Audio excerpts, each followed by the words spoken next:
Lahir sebagai manusia, Bapak Ibu, kita memiliki sistem pikiran yang sangat rumit. Uniknya, bahkan kadang manusia itu sendiri tidak tahu cara sistem berpikirnya sendiri. Sehingga beberapa orang yang tidak terampil bisa jatuh dalam penderitaan yang besar. Bapak Ibu Saudara, apabila kita menganggap level ini adalah level manusia normal, hari ini saya akan membahas bagaimana level pikiran seseorang yang jatuh dalam kekelaman dan bagaimana pikiran manusia yang menjadi sangat luar biasa. Jadi di bawah normal dan di atas normal. Nah, umumnya manusia kita ambil level pertengahan ini. Emang gimana Bante ciri-ciri manusia pada umumnya? Nah, ciri-ciri manusia pada umumnya pikirannya itu suka dan duka datang silih berganti, betul ya? Diliputi oleh duka ketidakpuasan. Jadi sudah mendapatkan yang diinginkan, kebahagiaan itu nanti menguap pelan-pelan, kemudian tidak terpuaskan lagi. Muncul keinginan lain yang lebih besar. Keinginannya terpuaskan, muncul lagi keinginan lain-lain yang lebih besar. Ketika keinginan tidak terwujud, muncul kemarahan dan kekesalan atau kekecewaan. Ini manusia pada umumnya. Kita turun ke bawah dulu. Turun ke bawah dulu ya. Bapak Ibu Saudara, ketika pikiran manusia mengalami permasalahan penderitaan, tahap pertama adalah depresi ringan. Depresi ringan. Apa itu depresi ringan? Ketika seseorang mengalami banyak masalah, stres dan sebagainya, dan guncangan pada dirinya yang cukup besar, pelan-pelan dia akan mengalami keadaan yang disebut depresi ringan. Apa sebenarnya artinya depresi? Depresi itu adalah keadaan di mana seseorang merasa sudah tidak ada kebahagiaan dalam hidupnya. Ya. Dia merasa sudah tidak ada kebahagiaan dalam hidupnya. Tapi ini masih depresi ringan, belum yang berat. Kalau sudah depresi ringan, apa yang terjadi? Hidup ini rasanya hambar. Aneh sekali, rasanya hambar. Ketemu teman yang disukai, tapi kok saya tidak bahagia ya? Padahal dulu kalau ketemu dia saya bahagia. Kumpul dengan keluarga, tahu itu momen yang menyenangkan. Tapi kok hambar ya hidup ini. Begitu ya? Lalu pergi cari makanan yang disukai. Sambil menikmati makanan yang disukai, kok enggak seperti dulu ya rasanya. Nah, jadi setiap hari perasaannya hambar.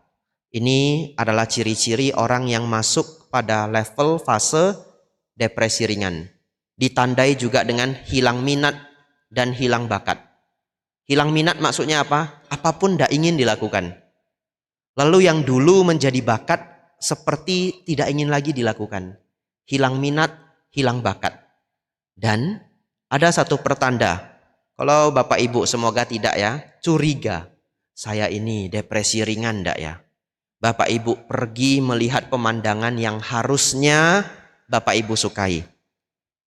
Misalkan Bapak Ibu yang senang pantai, pergilah ke pantai ketika matahari terbenam. Bapak Ibu yang senang gunung, pergilah ke gunung ketika matahari terbit. Di saat melihat matahari terbenam, matahari terbit, itu harusnya indah, betul ya? Tapi begitu Bapak Ibu duduk, melihat matahari terbit, melihat matahari terbenam di pantai yang indah, dalam hati berkata, harusnya ini indah ya. Tapi kok nggak ada senangnya ya? Di mana rasa senang saya? Itu depresi ringan. Begitu ya Bapak Ibu ya? Nah, Bante, kalau saya depresi ringan bagaimana Bante? Ya, dengarkan ceramahnya sampai habis. Begitu ya? Ya. Lanjut Bapak Ibu, kita turun lagi. Depresi yang berat. Kalau depresi berat, benar-benar bisa merasa setiap menit dalam hidupnya itu penuh kekelaman. Bahkan beberapa orang yang merasa hidupnya sudah tidak akan ada kebahagiaan lagi, dia bisa berpikir untuk bunuh diri. Kita turun lagi yang lebih kelam. Di level sangat bawah ada depresi berat. Bapak Ibu Saudara mungkin tidak tahu, depresi berat ini salah satu penyakit paling menyedihkan di dunia ini. Kenapa? Ketika depresi menjadi sangat kuat,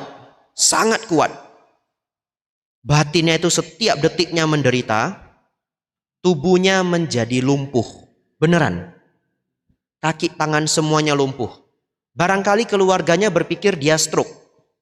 Kemudian cepat-cepat dilarikan ke rumah sakit. Tetapi begitu di-scan otaknya, tidak terjadi penyumbatan atau pecahnya pembuluh darah. Istilahnya iskemik atau hemorrhagic. Tidak ada. Tidak ada kerusakan pembuluh darah. Lalu dokter mengecek, ternyata dia sudah depresi bertahun-tahun. Ini adalah keadaan depresi paling berat. Bapak Ibu bayangkan, seseorang menjadi lumpuh, tidak bisa bergerak, makan tidak bisa, ke toilet tidak bisa, karena terlalu duka, karena terlalu menderita, karena terlalu sedih barangkali.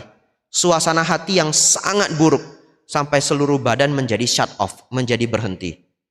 Saya tidak bisa membayangkan seberapa menderitanya makhluk atau orang tersebut. Tidak bisa saya bayangkan. Itu seperti antonimnya nibbana. Betul ya? Kalau nibbana itu adalah setiap momennya bahagia. Ini setiap momennya adalah neraka. Setiap momennya adalah neraka. Sampai seluruh badan tidak bisa bergerak. Ini salah satu penyakit paling menyedihkan di dunia. Bahkan menurut seorang ahli, penyakit ini lebih menyedihkan daripada kanker. Orang yang terkena kanker, divonis tahun depan akan meninggal pun masih bisa tersenyum. Tahu dia tahun depan sudah mau meninggal, kalau temannya datang dia masih bisa tertawa-tawa. Walaupun nanti temannya pulang sedih lagi. Tetapi masih ada momen suka duka. Satu lagi Bapak Ibu, keadaan batin yang sangat menyedihkan, yaitu serangan panik. Semoga tidak ada yang terkena serangan panik di sini. Apa itu serangan panik Bapak Ibu?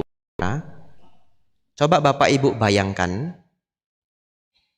pernah tidak mengalami keadaan yang sangat mengerikan? Misalkan kita naik mobil, naik kendaraan, kemudian mobil atau kendaraan itu hampir tabrakan atau hampir jatuh ke jurang.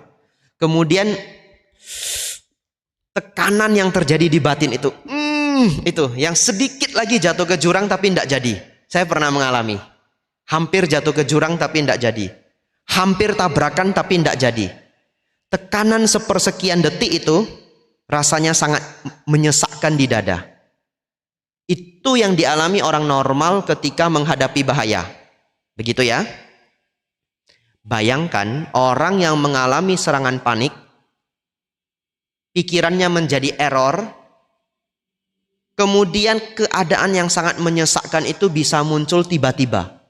Tanpa ada masalah atau tanpa ada ancaman. Muncul saja tiba-tiba, random time. Dan sebegitu sudah muncul, perasaannya persis seperti hampir jatuh ke jurang. Perasaannya seperti persis hampir tabrakan. Dan itu berlangsung sampai bermenit-menit. Kalau kita yang pernah mengalami hanya beberapa detik. Ini bermenit-menit. Bahkan mereka yang mengalami serangan panic attack kadang-kadang tidak bisa membedakan ini serangan panic attack atau dia kena serangan jantung. Saking nyeseknya. Nah ini yang disebut panic attack. Bapak Ibu Saudara, saya pikir orang yang mengalami depresi berat, mengalami panic attack, ini adalah keadaan batin yang sangat buruk. Tentu ini semua ada penjelasan medisnya, ketidakseimbangan hormon, gangguan di otak, tapi itu tidak saya bahas hari ini. Karena kalau saya bahas nanti jadi seminar kesehatan. Harus diganti judulnya. Bapak Ibu Saudara, sekarang saya pikir Bapak Ibu, kita perlu belajar agar keadaan batin kita tidak turun ke bawah. Betul ya? Karena kalau turun ke bawah, masalahnya sangat rumit. Nanti kehidupan menjadi tidak bermakna. Sekarang Bapak Ibu Saudara, bagaimana Bante supaya kita tidak turun ke bawah, apalagi bisa pelan-pelan naik ke atas, keadaan batin yang lebih baik? Caranya adalah tentu salah satunya adalah dengan bermeditasi. Bapak Ibu Saudara, Selanjutnya saya ingin membahas seberapa luar biasanya meditasi. Seberapa luar biasanya meditasi. Ada sebuah eksperimen yang dilakukan oleh seorang penulis buku, dia juga seorang psikolog S3 dari Harvard. Namanya adalah Daniel Goleman. Yang senang baca buku, barangkali pernah baca bukunya, judulnya Kecerdasan Emosional, Emotional Intelligence. Ini saya tidak di-endorse ya. Bapak Ibu Saudara, ternyata Daniel Goleman ini sudah melakukan penelitian mengenai meditasi selama lebih dari 30 tahun. Dengan sangat serius. Dia bekerja sama dengan seorang ahli saraf namanya Richard Davidson. Di satu universitas, University of Wisconsin. Dan mereka punya laboratorium yang di dalamnya bekerja lebih dari 100 orang. Dan penelitian mereka adalah mengenai meditasi. Apa yang mereka temukan? Mereka mengundang para meditator dari berbagai negara, dari Prancis, dari Nepal, dari Tibet, dari India, dan berbagai daerah lainnya, untuk dilakukan penelitian. Penelitian yang pertama. Penelitian yang pertama adalah mereka meminta para meditator yang sudah bermeditasi selama 3 tahun secara intensif. Bagaimana ada orang yang meditasi 3 tahun secara intensif? Salah satunya adalah para murid Dalai Lama. Mereka yang bergabung di dalam komunitas atau sangga yang dipimpin oleh Dalai Lama harus melewati meditasi intensif 3 tahun. 1 hari 12 jam selama 3 tahun. Sebenarnya 12 jam itu tidak banyak.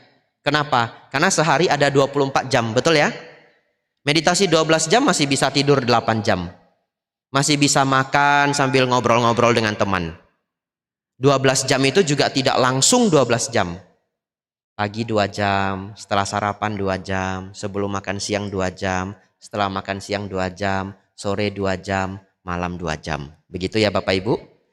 Setelah mereka mengundang para biku yang telah melewati, telah selesai pelatihan intensif 3 tahun ini, mereka diuji di eksperimen.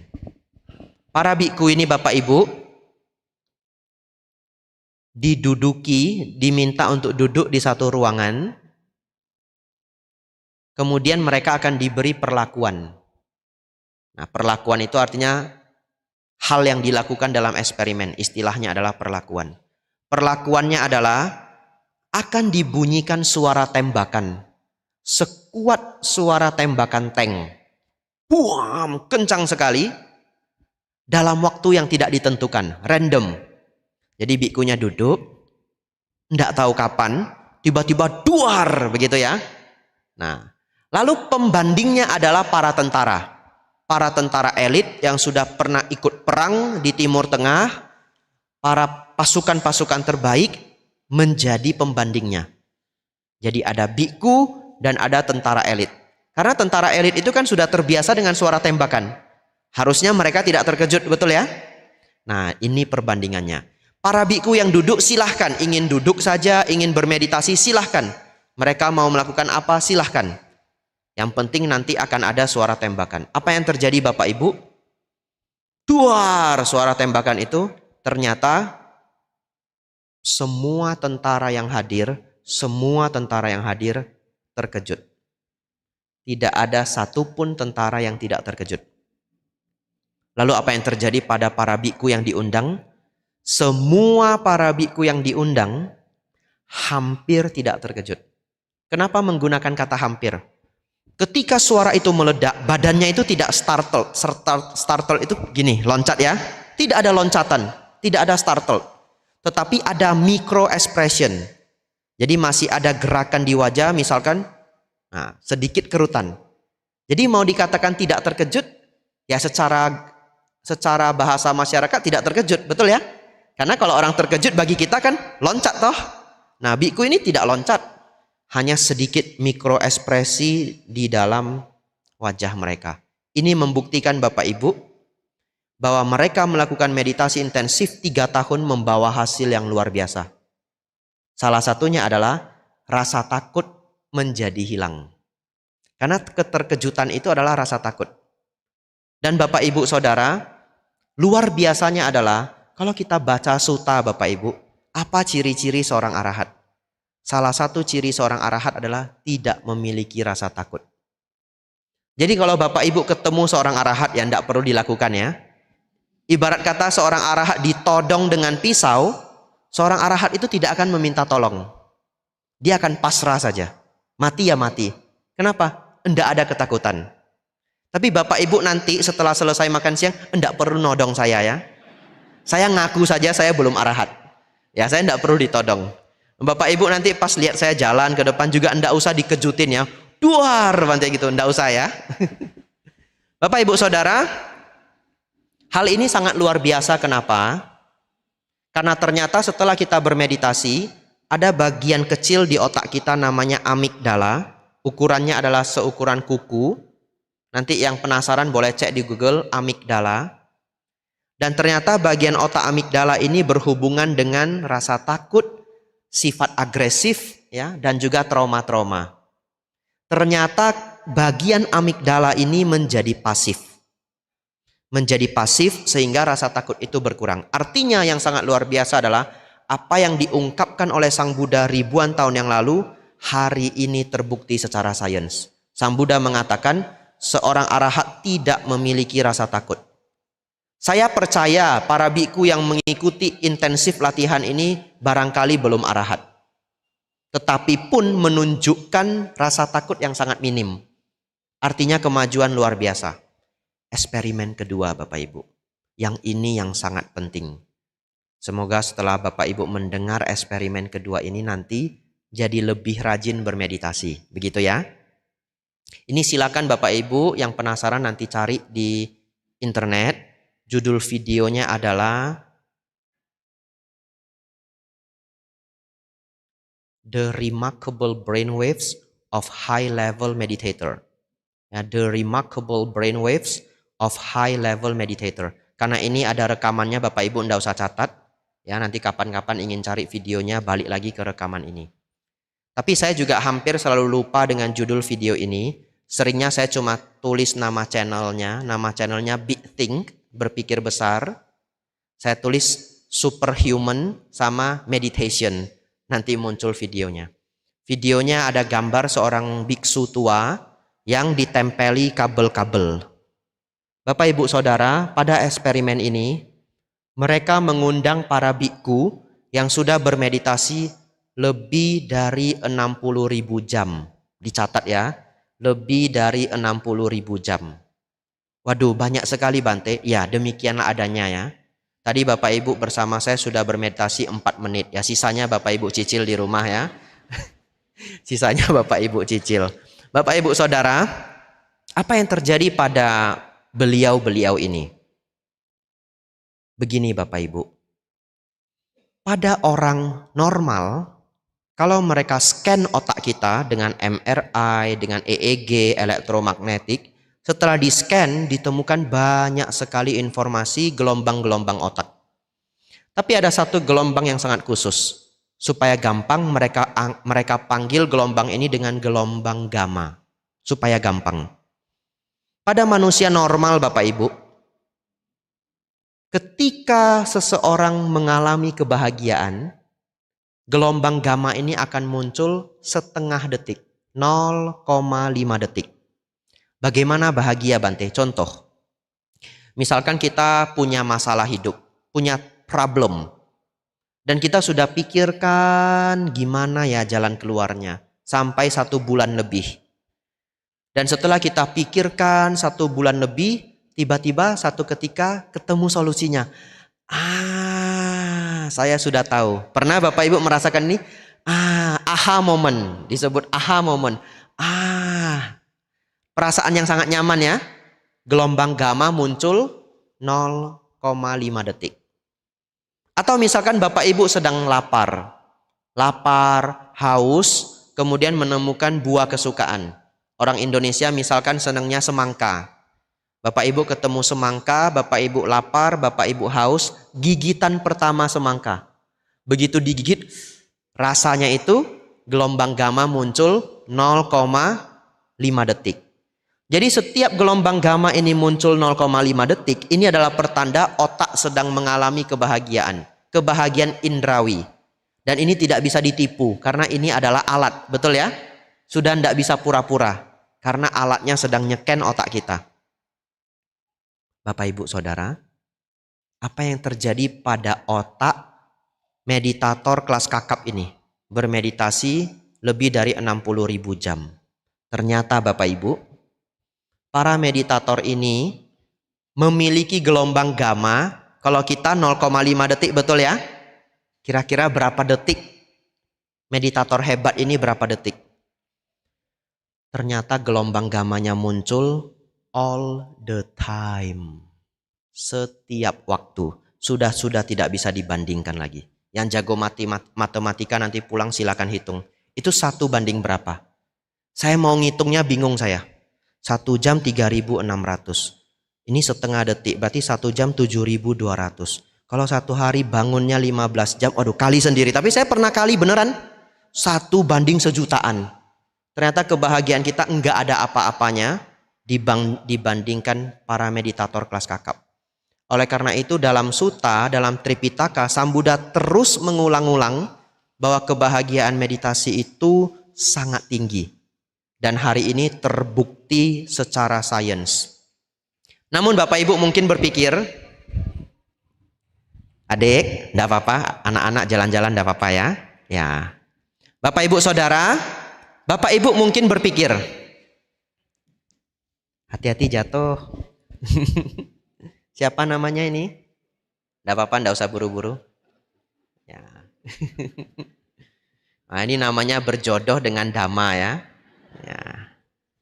Bapak Ibu Saudara, mungkin Bapak Ibu berpikir, Bante, gimana kita bisa meditasi 60.000 jam Bante?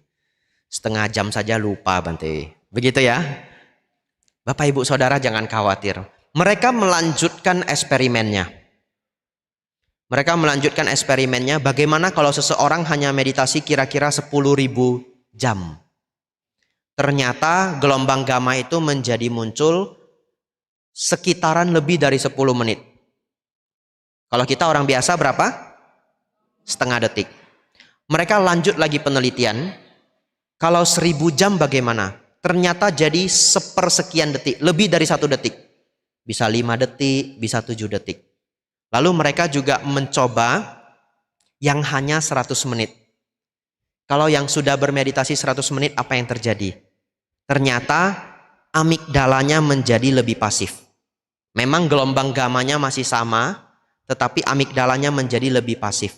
Itu artinya Bapak Ibu, seberapa banyak pun kita bermeditasi, membawa manfaat. Dan harus kita cicil pelan-pelan. Yang 100 menit saja hasilnya ada, apalagi kalau Bapak Ibu sudah bermeditasi lebih dari berjam-jam. Nanti Bapak Ibu boleh tiru seorang pilot. Kalau pilot ketemu pilot yang mereka tanya itu adalah, sudah terbang berapa jam? Begitu ya? Oh saya sudah terbang 3.000 jam. Oh banyak ya, begitu ya. Oh saya sudah terbang 7.000 jam. Nanti setelah itu di Wihara Sakyamuni ada ini, buku pilot meditasi. Nah, kalau ketemu, kamu sudah meditasi berapa jam? Begitu ya? Bapak Ibu Saudara, 2 informasi ini sangat berharga untuk kita. Karena kita menjadi tahu ternyata kita bisa meningkatkan kualitas kebahagiaan, kualitas batin dan yang lainnya. Ada beberapa hal lagi yang ingin saya bahas. Tadi kita bahas dari sisi modern science, betul ya? Dari sisi ilmu pengetahuan. Tapi bagaimana yang diungkapkan di dalam Tipitaka kualitas seorang arahat? Bapak Ibu Saudara, seorang arahat itu dikenal dengan yang tidak memiliki dosa loba moha. Jadi seorang arahat itu tidak bisa marah Bapak Ibu. Tidak bisa marah. Bahkan dalam sutta diungkapkan, walaupun tangannya digergaji, kakinya digergaji, seorang arahat tidak akan marah. Itulah kualitas batin seorang arahat. Tapi Bapak Ibu Saudara, tidak memiliki kemarahan itu beda dengan menahan marah, betul ya? Kalau menahan marah, banyak orang yang bisa. Sudah jengkel di sini tapi masih senyum. Ya enggak apa-apa, begitu ya. Nah, tapi marah di sini, apalagi kalau jualan, begitu ya. Apalagi kalau dagang, nggak boleh marah. Itu namanya menahan marah. Walaupun menahan marah pun sudah sangat baik. Karena marah itu tidak dieksekusi. Tapi seorang arahat memang tidak ada kemarahan. Dicari di dalam batin pun tidak ada kemarahan. Kalaupun mereka menegur, seakan-akan marah, itu ibarat kata marah acting. Batinnya tidak ada kemarahan sedikit pun. Karena walaupun Sang Buddha seorang arahat, beliau masih menegur para biku. Kalau biku melakukan kesalahan, beliau akan menegur. Dan di suta itu ditulis, dan Sang Buddha marah. Tapi marah di sini tidak ada kemarahan. Seperti hanya acting marah, agar orang itu mau bergerak. Bapak Ibu Saudara, yang kedua. Seorang arahat itu tidak bisa bermimpi. Tidak bisa bermimpi. Kenapa? Karena batinnya sudah tidak bocor. Pikirannya sudah tidak bocor. Pikiran manusia masih bocor. Bapak Ibu ngomong dengan diri sendiri, memikirkan ini dan itu. Dan gambaran dalam batin kita itu random. Kadang-kadang bisa tiba-tiba mikir yang aneh-aneh. Nah, itu yang disebut bocornya pikiran. Bahkan bocornya pikiran ini setelah kita tidur menjadi mimpi. Tapi seorang arahat tidak ada mimpi. Oleh karena itu Bapak Ibu, kalau satu ketika ada seorang pertapa mengunjungi wihara Sakyamuni dan mengaku, saya sudah arahat. Begitu ya? Gimana caranya mengecek salah satunya? Bapak Ibu jangan todong dengan pisau ya.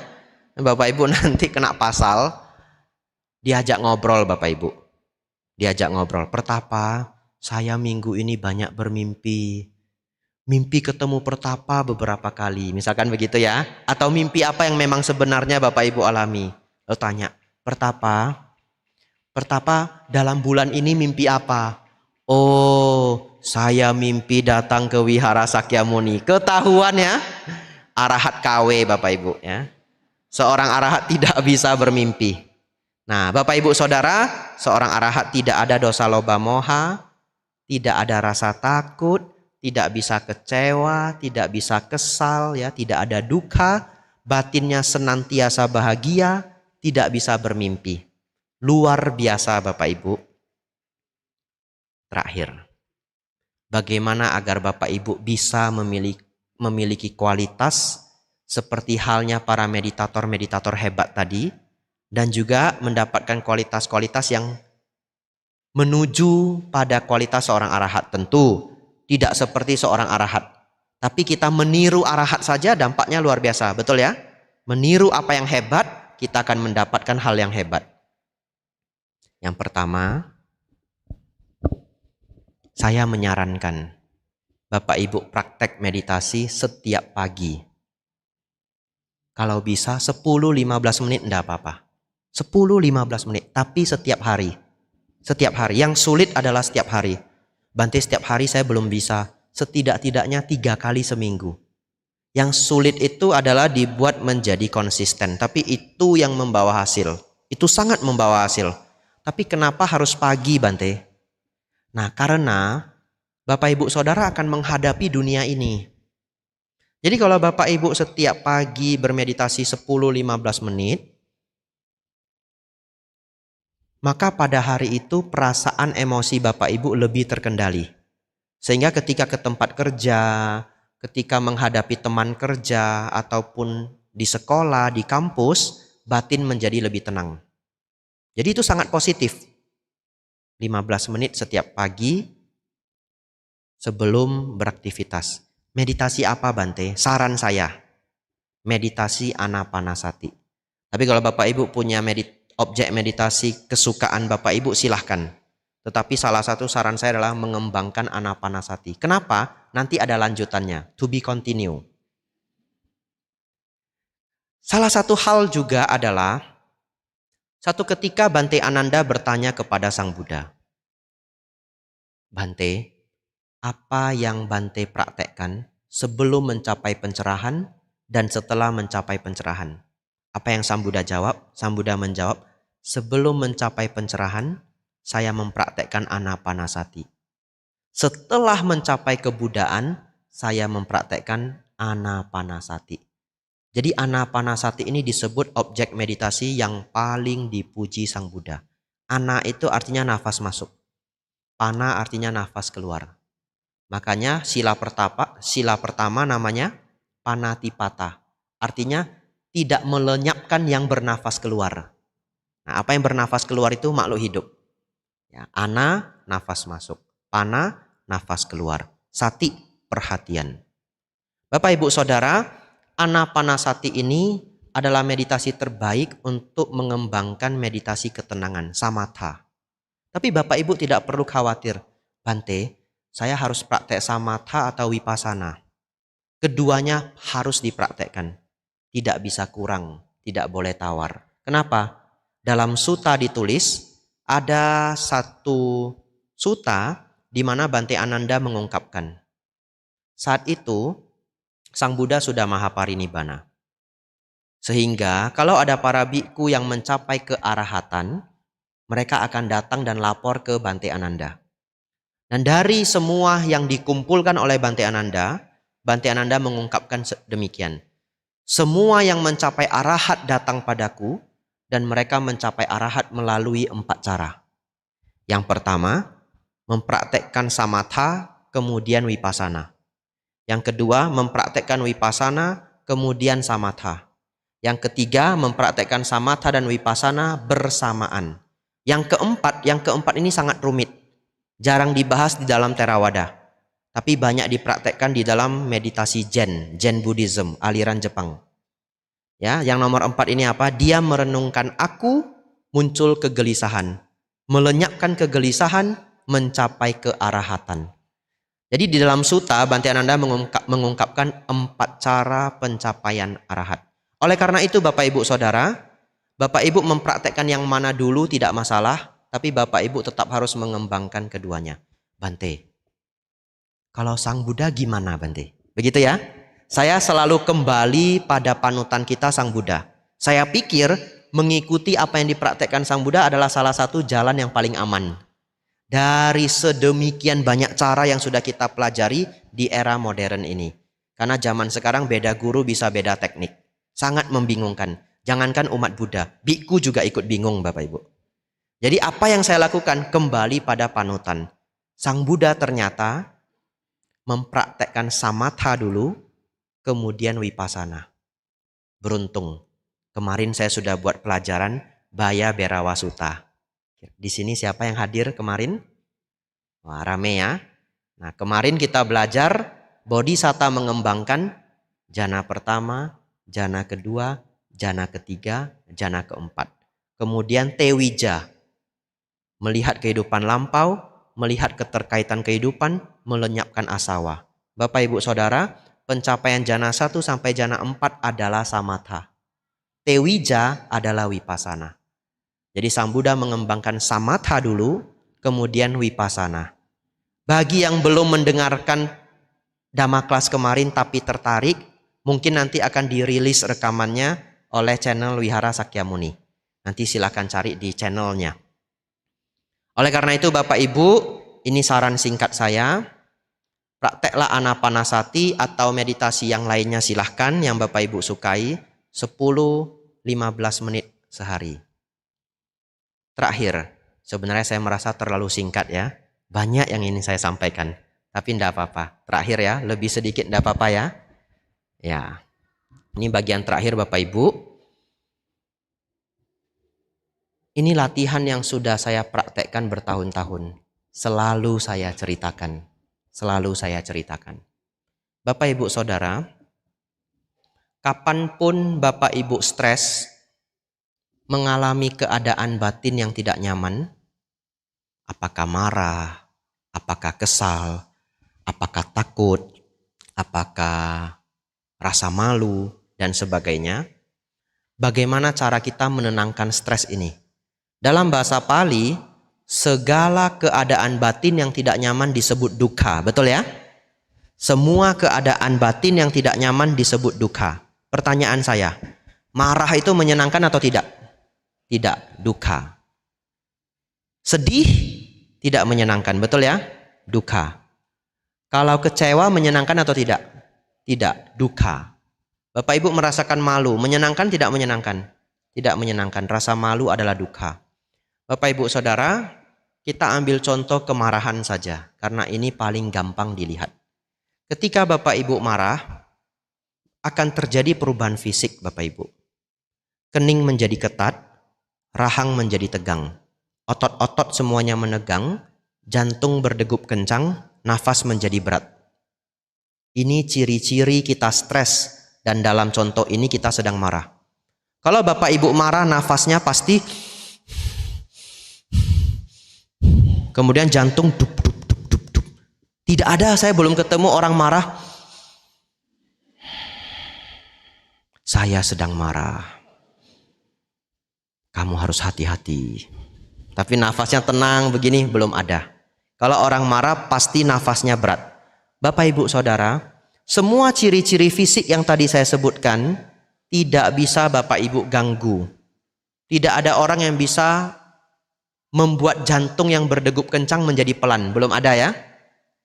Kemudian otot-otot menjadi ketat juga tidak bisa kita kontrol. Satu-satunya yang bisa kita kontrol adalah nafas. Jadi ketika Bapak Ibu stres, ketika Bapak Ibu marah, setelah Bapak Ibu menyadari ciri-cirinya, caranya adalah harus bernafas dengan pelan dan mendalam. Itu caranya. Jadi begitu Bapak Ibu sudah tahu badan ini sudah mau marah, mengetahui ciri-cirinya tadi, Bapak Ibu sudah merasa kesal, langsung nafas yang tenang dan mendalam. Walaupun badannya tidak mau. Tenang dan mendalam. Tidak harus menutup mata Bapak Ibu, karena kadang-kadang sedang ada masalah toh. Kita sedang menghadapi orang di depan kita. Lihat saja ke bawah. Kadang-kadang tidak perlu lihat ke bawah, rileks saja. Tapi nafasnya tenang, rileks, mendalam. Walaupun jantungnya dup dup dup dup dup dan otot-ototnya sudah ketat semua, sudah kencang semua. Setelah 5 sampai 10 nafas Bapak Ibu, kemarahan akan berkurang. Kalau Bapak Ibu merasakan takut, ketakutan akan berkurang. Kalau Bapak Ibu sedang mengalami kesedihan, kesedihan akan berkurang. Tapi Bante, ketika saya marah Bante, saya lupa dengan apa yang Bante bilang. Sudah selesai marahnya baru ingat, aduh kata Bante Abijatto, nafas masuk, nafas keluar, aduh. Begitu ya?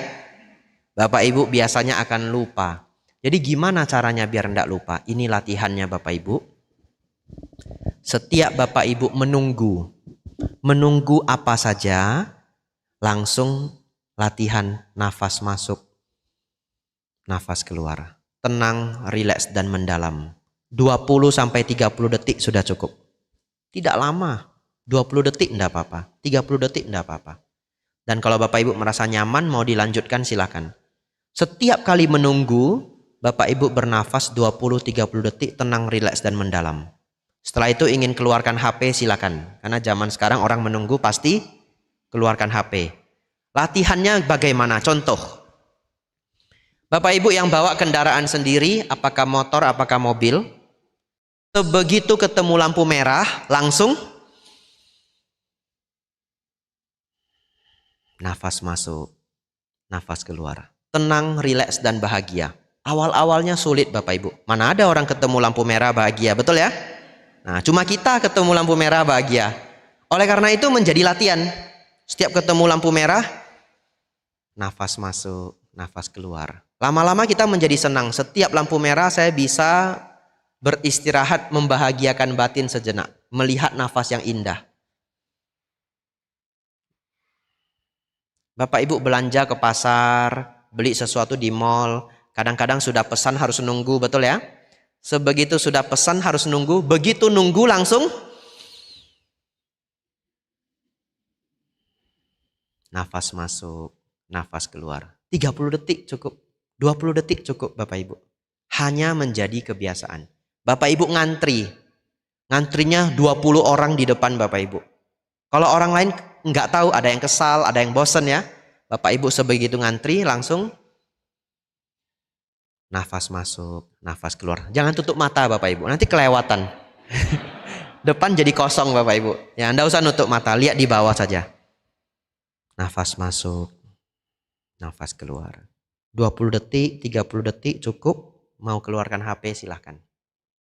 Kalau Bapak Ibu latih seperti ini, ketika Bapak Ibu marah, ketika Bapak Ibu stres, ditelepon oleh orang lain memberikan kabar buruk, secara otomatis langsung nafas masuk, nafas keluar. Nanti Bapak Ibu kerja di tempat kerja, ketemu orang yang tidak disukai Bapak Ibu. Orang yang tidak disukai itu sakti Bapak Ibu. Jaraknya 10 meter nafas kita sudah sesak. Ya, dia masih di sana, jaraknya masih 10 meter, 15 meter. Begitu lihat dia kita sudah sesak kita sudah. Lalu dia mendekat toh.